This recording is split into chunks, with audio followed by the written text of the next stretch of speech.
Baik, untuk question number 1, so ini adalah diagram yang saya ringkaskan. Soalan dia ada someone yang injured, somehow kaki dia mungkin patah ke apa. And then kaki dia tu kena gantung. And untuk gantung dia perlukan 2 pulley. So di sini kita ada 2 pulley. Dan juga dia gantungkan ada 2 mesh yang lain. Okay, di sebelah W2 dan juga ada 1 mesh lagi di sini. Kemudian yang dia bagi dalam soalan 220 Newton itu merujuk kepada dia punya weight of his leg. Okay. So dalam soalan ini disebut find what is weight number 2. Okay, merujuk kepada yang di sebelah sini.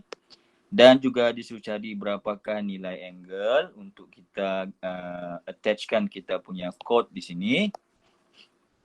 Dan keadaan dia adalah as all the forces in equilibrium. Itu dibagi dalam ayat yang terakhir. So bila dia sebut as force in equilibrium, now equilibrium dia boleh ada 2 jenis equilibrium. So satu adalah static equilibrium dan satu lagi adalah dynamic lah.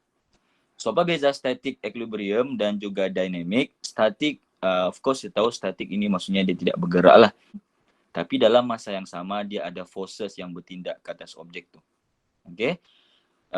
While dynamic equilibrium bermaksud forces itu bertindak dan objek tadi tengah tengah bergerak. So kita ada 2 keadaan equilibrium lah. Equilibrium juga merujuk kepada all the forces are balanced. Okay. So bila dia bagi clue bahawa soalan ini all the forces in equilibrium maksud sum of force, tidak kisah mana-mana axis, X ataupun Y, dia mesti sama dengan kosong. So untuk kita buat solution, first kali kita kena start dengan free body diagram dahulu. Okay.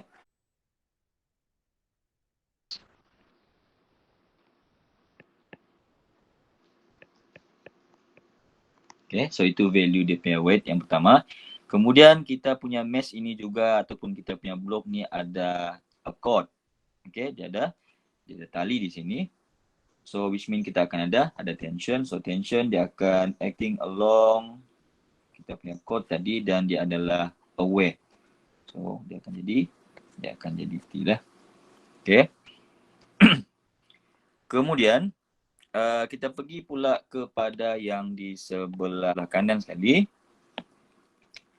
So di sini kita ada first sekali kita ada dia punya weight ke bawah.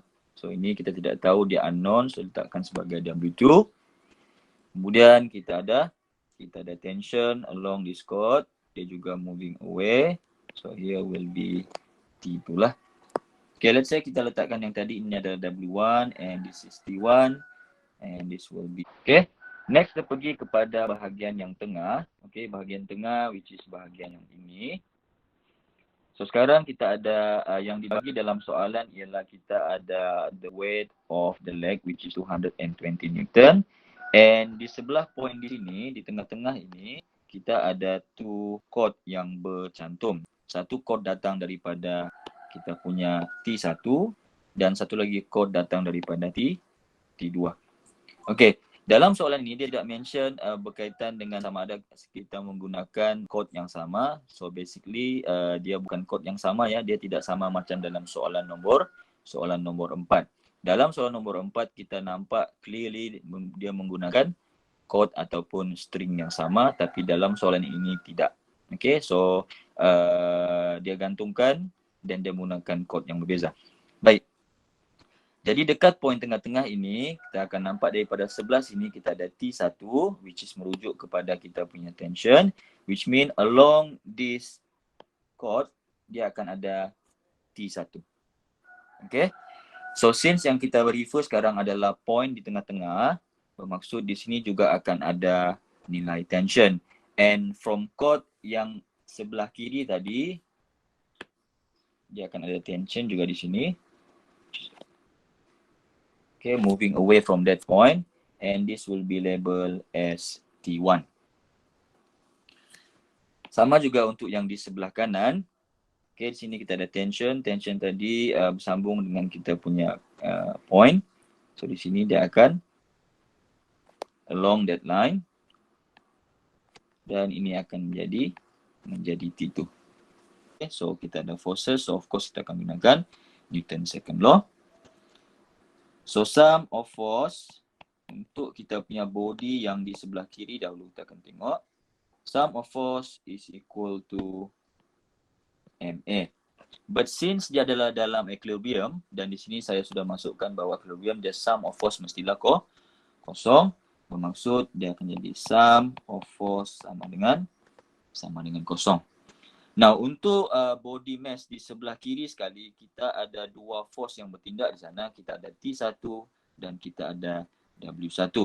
So since kita tidak ada direction of motion sama ada ke atas ataupun ke bawah, then kita boleh take mana-mana sebagai nilai positif.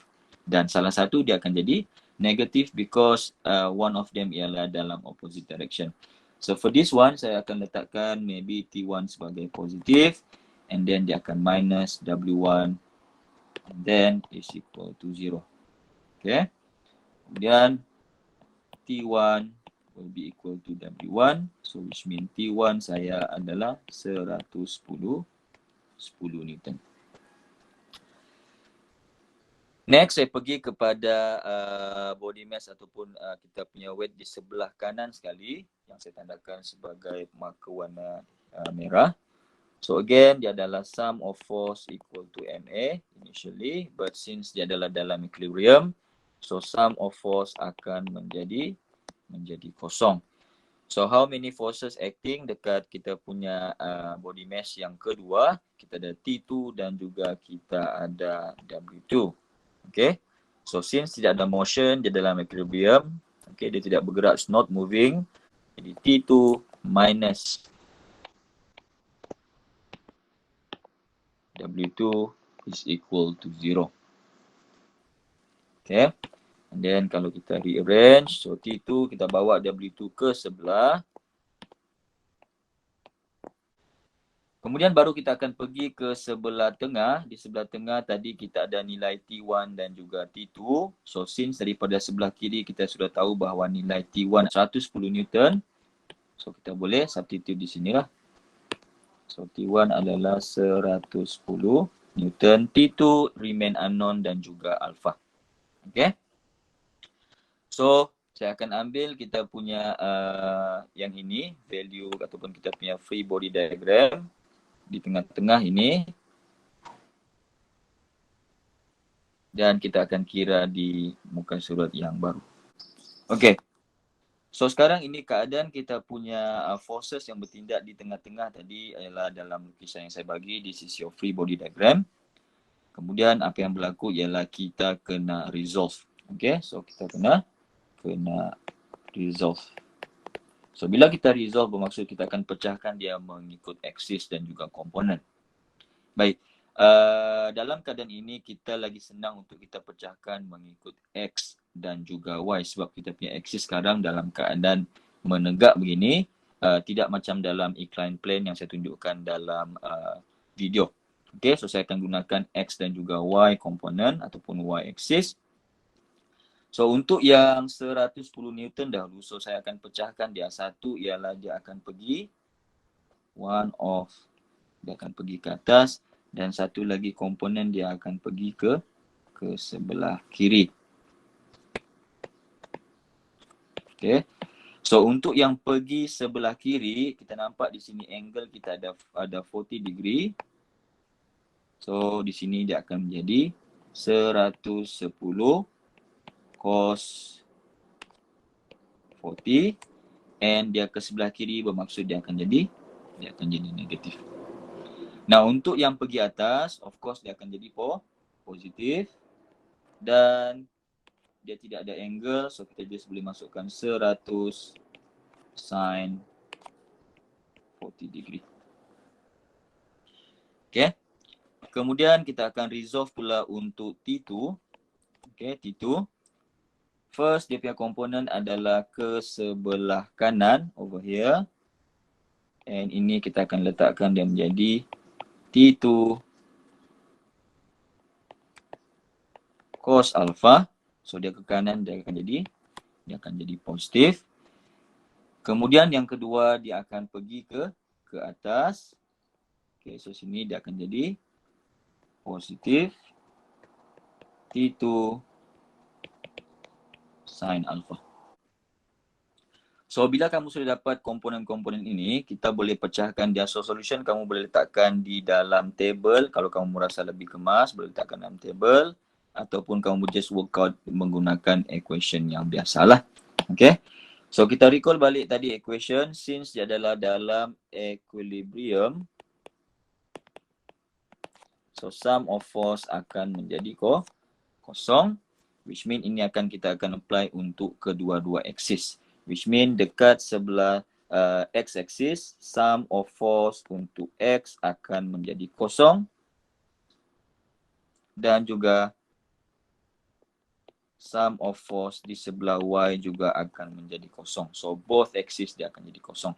Baik, kita work out di bahagian x-axis dahulu. Dekat sebelah x-axis, kita ada T2 cos alpha.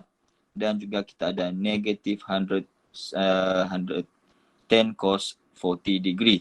Itu saja yang kita ada di sebelah x-axis. So kita boleh masukkan value di sini.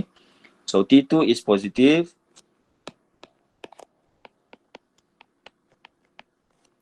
And then dia akan jadi minus 110 cos 40. And dia akan menjadi kosong. So kita ada T cos alpha will be equal to 110 cos 40.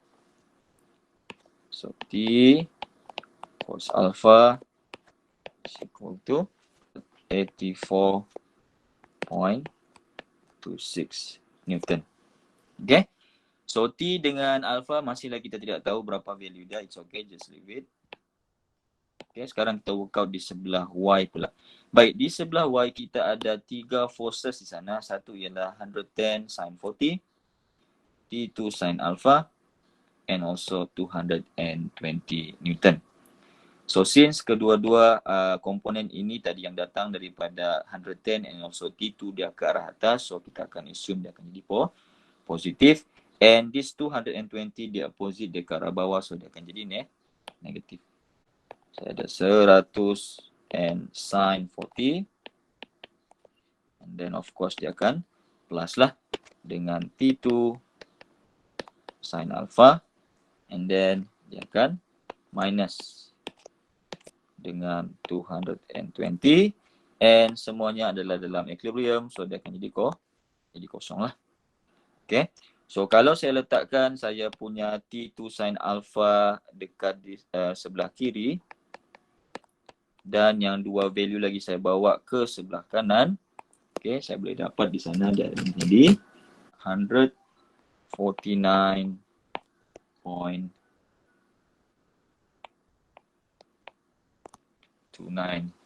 Newton.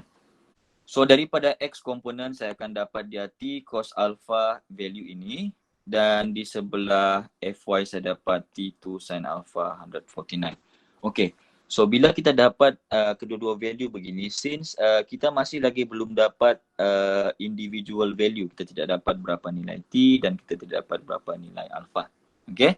So bila kamu dapat solution yang begini, kedua-dua axis bagi dalam cos alpha dan juga sin alpha.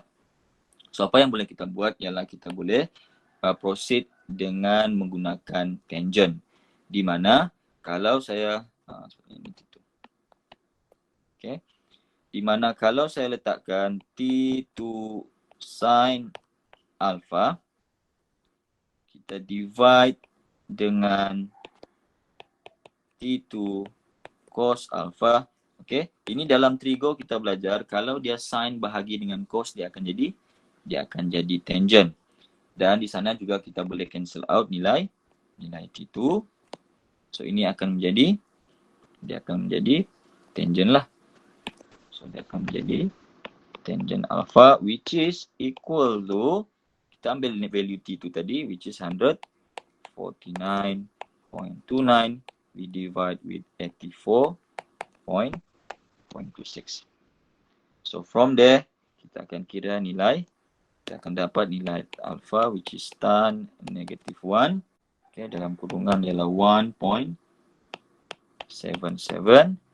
And that will give us value alpha, which is equal to 60.56 degree. Alright, once kita dapat nilai alpha, then kita boleh masukkan di mana-mana value, sama ada di bahagian value untuk T cos alpha ataupun kita masukkan dalam T2 sin alpha. Mana-mana pun boleh. Okay, so let's say saya ambil T2 cos alpha equal to 84.26. So daripada sana saya boleh masukkan nilai T2 cos, tadi kita dapat nilai alpha adalah 60.56 is equal to 84.26 Newton. Nilai T2 sama dengan 43 Newton. Okay. Ada tidak soalan yang kamu mau tanya berkaitan dengan question number 1? Question number 1, soalan dia sangat pendek tapi solution dia sangat-sangat panjang. That's why saya decide untuk discuss benda ini. Dan saya juga discuss why, sebab dalam soalan dia sebut berkaitan dengan equilibrium. So maybe some of you equilibrium dia mungkin kurang faham apa maksud konteks equilibrium di situ. So bila kita sebut equilibrium, again, equilibrium dia merujuk kepada sum of force is equal to 0. Okay? Okay, so ini adalah soalan yang ketiga. Saya tidak letakkan soalan penuh, saya just ambil apa yang dia tanya lah. Okay, so kita ada satu briefcase and a woman is pulling the briefcase and somehow dia bergerak dekat kita punya flow lah. Okay, so that woman apply F pull sebanyak 35 Newton and somehow dia ada angle.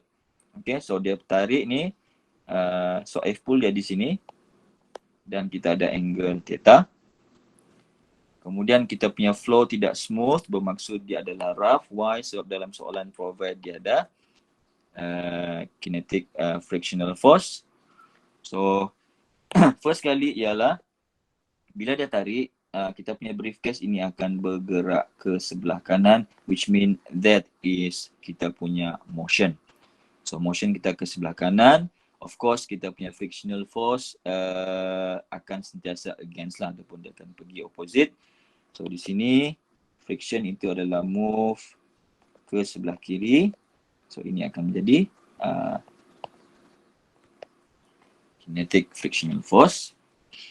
So the briefcase mass dia adalah 20 kg, F pull is 35 Newton. So di sini saya boleh letakkan F pull itu. So that is F pull. Angle kita tidak tahu. Kemudian apa lagi yang ada dekat kita punya diagram? Dia ada mass which is 20 kg. Of course kita akan ada gravitational pull yang tarik dia ke bawah. So kita akan ada force sebagai weight. Kemudian dia ada contact surface. Bila ada contact surface bermaksud kita akan ada normal force, dan normal force itu acting perpendicular. So daripada surface ke atas, okay, 90 degree dengan kita punya surface, and this will be N. So dalam soalan ini, kalau saya refer kepada soalan, okay, dia sebut bila woman tadi pull that briefcase with F pull, somehow kita punya briefcase ini bergerak dengan constant V. Now from example yang saya tunjukkan dalam video dan kita belajar dalam kinematics of linear motion, kalau kita punya velocity itu constant, so maksud dia tidak ada change in velocity daripada sana, dan kita tahu bahawa kita punya acceleration akan menjadi kosong. Okay. So sekarang kita sudah ada kita punya free body diagram, dan saya rasa mungkin lebih proper kalau kita boleh lukis free body diagram yang baru. So briefcase kita akan letakkan dia sebagai point saja. Kemudian kita ada weight of the briefcase ke bawah. And then kita ada normal force, which is from the floor to the briefcase. And then kita ada F pull. And then dekat F pull dan juga horizontal, kita ada angle theta. And then di sebelah floor, dia rough, so kita ada kinetic frictional force, which is Fk.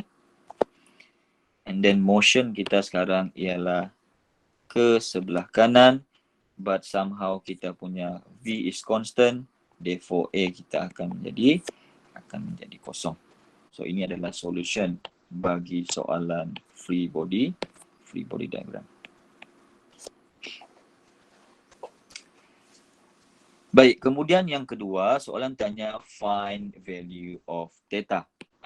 Again, since dia adalah A sama dengan kosong, which means kita punya sum of force yang kita akan apply dalam soalan ini is not equal to MA, but equal to 0. So this will be applied for both axes. So Fx sama dengan kosong dan juga sum of Fy juga akan menjadi kosong. Baik. N berada pada Y, W berada pada Y, Fk berada pada X. But F pull dia tidak ada axis. Okay? And somehow F pull ini ada angle theta. Which mean bila dia ada angle, kita kena buat apa? Kita akan buat macam tadi juga. Which mean kita akan resolve. Okay, so akan resolve mengikut dia punya axis. So untuk komponen bagi F pull, satu dia akan pergi ke sebelah kanan, which is ini akan menjadi positif F pull cos theta. And satu lagi komponen dia akan pergi ke atas. So ini akan menjadi positif F pull sin theta. Okay. So di sana baru kita akan nampak bahawa komponen bagi F pull, which is satu adalah cos theta, dia pergi arah x-axis, dan F pull sin theta dia pergi ke arah y. Then baru kita boleh masukkan value. So kita start dengan Fx dahulu, which is komponen di bahagian x-axis, di mana kita ada dua force di sana. Satu kita ada F pull cos theta, dan juga kita ada Fk lah. Okay. So since F pull cos theta ke arah kanan, so kita boleh assume dia sebagai positif. So dia akan jadi F pull cos theta. And then Fk dia akan jadi negatif. Dan dia akan sama dengan kosong. So sini akan jadi 35 cos theta. Cos theta kita akan dapat menjadi 0.571,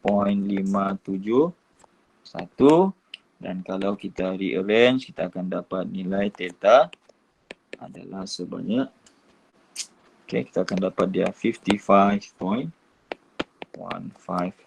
degree. So dalam solution ini saya tidak pun kira untuk Y dan saya dapat nilai saya punya angle theta. Okay, so kadang-kadang dalam certain solution kamu kena gunakan dua-dua axis. You have to use Fx dan juga Fy untuk kita dapatkan jawapan. But in certain solution macam soalan ini, kamu tidak perlu sampai kepada Fy. Okay, bila kamu tengok value yang kamu masukkan, kamu boleh kira terus nilai theta dia. Okay, so boleh jadi begitu. So ini adalah jawapan bagi soalan yang kedua, which is dia tanya berapakah nilai theta. So this will be question number 2. Okay. Kemudian soalan yang ketiga dia tanya berapakah nilai n. Okay. Soalan 3 disebut what is the normal force exerted by flow on the briefcase. So itu nilai n. So untuk cari nilai n, baru saya akan pergi kepada axis Y. Sebab apa? Sebab nilai N itu berada pada faksi Y. Okay. So, kita boleh gunakan daripada solution yang sama, which is ini saya akan letakkan dia sebagai question number 3. So, N ke atas dia akan jadi positif. Kemudian, apa lagi force yang kita ada? kita ada F pool sin theta, dia juga ke atas, so dia akan jadi positif. So F pool sin theta.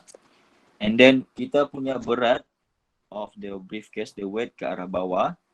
Okay, dia ke arah bawah, so dia akan jadi minus W, and then overall sum of force akan jadi kosong. So since kita mau cari nilai N saja, so ini saya letakkan di sebelah kiri dia sendiri. Kemudian negatif W saya bawa ke sebelah, dia akan jadi positif. F pool positif kita bawa ke sebelah kanan, dia akan jadi tolak.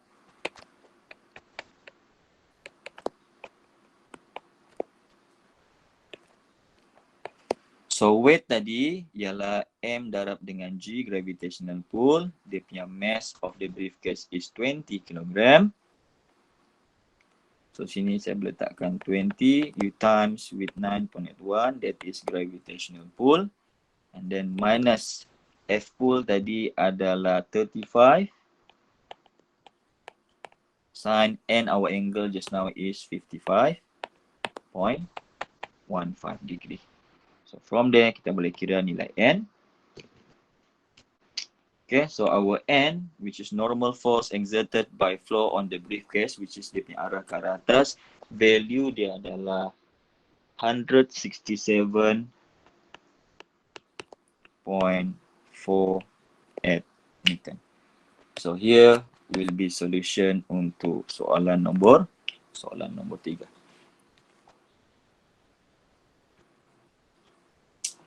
Okay. So itu adalah solution yang saya boleh bagi untuk soalan nombor 1 dan soalan nombor 3. And kalau kamu tengok memang a lot of things is going on. So kamu boleh ambil masa kamu. Benda ni saya akan upload ke YouTube dan kamu boleh follow lesson ini slowly. Okay. Kalau tidak ada apa-apa soalan, saya rasa itu saja solution bagi soalan 1 dan soalan 3. Thank you very much for your attention. Assalamualaikum warahmatullahi taala wabarakatuh.